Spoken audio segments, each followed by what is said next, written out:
કેમ છો ortho kids clinic club food ગ્રુપના પેરેન્ટ્સ?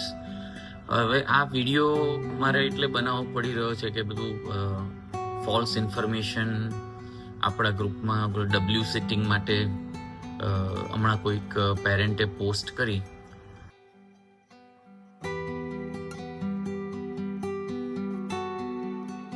હવે પહેલી વસ્તુ તો એ છે કે ડબલ્યુ સિટિંગ અને ક્લબ ફૂડને કોઈ કન્સર્ન નથી, કોઈ લેવા દેવા નથી.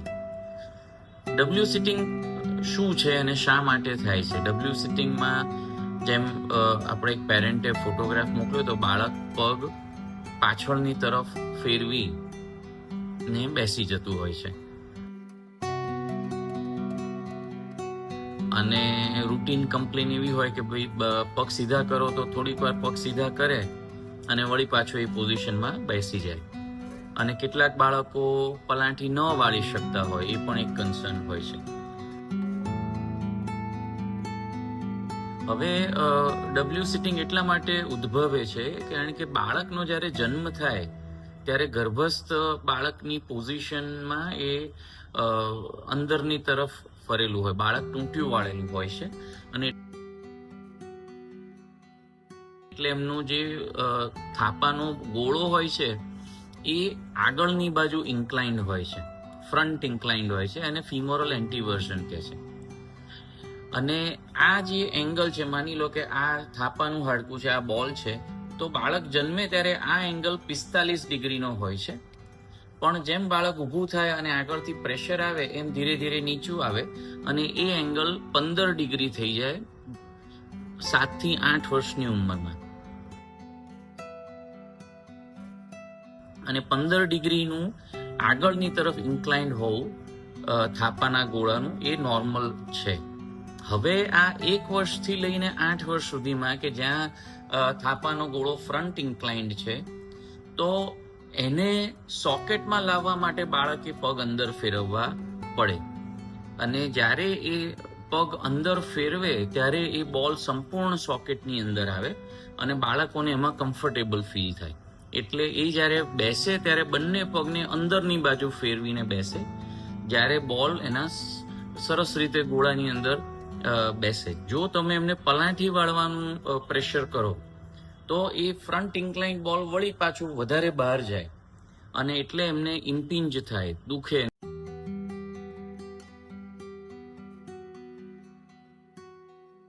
અને બાળક લાંબુ બેસી શકે નહીં. એટલે ડબલ્યુ સિટિંગ એ ઓલમોસ્ટ 40 થી 50% બાળકોમાં જોવા મળે છે, જે 90% ચિલ્ડ્રનમાં by the age of 8 years 8 વર્ષ સુધીમાં એ સંપૂર્ણ કરેક્ટ થઈ જતું હોય છે.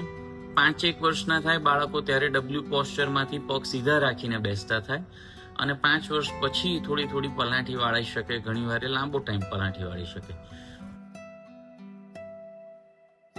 તો બાળક ડબલ્યુ પોસ્ચરમાં બેસતું હોય તો કોઈ ચિંતા કરવાની જરૂર નથી. કેટલાક બાળકોના લિગામેન્ટ્સ ઢીલા હોવાના કારણે જે એમનો જે થાપાનો ગોળો નીચે આવવો જોઈએ એ પૂરતો આવતો નથી અને એ લોકો લાંબા સમય સુધી ડબલ્યુ પોસ્ચરમાં બેસે છે. કેટલાક બાળકો 10 વર્ષના થાય તો પણ એ લોકો ડબલ્યુ પોસ્ચરમાં બેસે અને એ લોકો જ્યારે ચાલે ત્યારે એ લોકોના પગ થોડા અંદરની બાજુ પડે છે. એને નેગેટિવ ફૂટ પ્રોગ્રેશન એંગલ અથવા ઇન ટોઈંગ કહેવાય. તો એવા બાળકોની પણ ઓપરેટિવ સારવાર કરવાની જરૂર નથી હોતી. હમણાં જ એક સ્કેન્ડિનેવિયન કન્ટ્રીમાંથી એક એવો સ્ટડી આવ્યો છે કે જેમાં જે બાળકોના પગ અંદરની બાજુ રાખીને ચાલતા હતા અથવા જે લોકો થોડુંક ડબલ્યુ પોસ્ચરમાં લાંબા સમય સુધી બેસતા હતા, એમને એ લોકોએ 45 વર્ષ સુધી ફોલો કર્યા અને એ 45 યર્સમાં એમને હિપમાં કે સ્પાઇનમાં કે કોઈ બીજી જગ્યાએ એવા કોઈ જ પ્રોબ્લેમ થતા નથી. એટલે આ બાળકોને ઓપરેશન કરીને પગ સીધા કરવા એ ઇન્ડિકેશન નથી.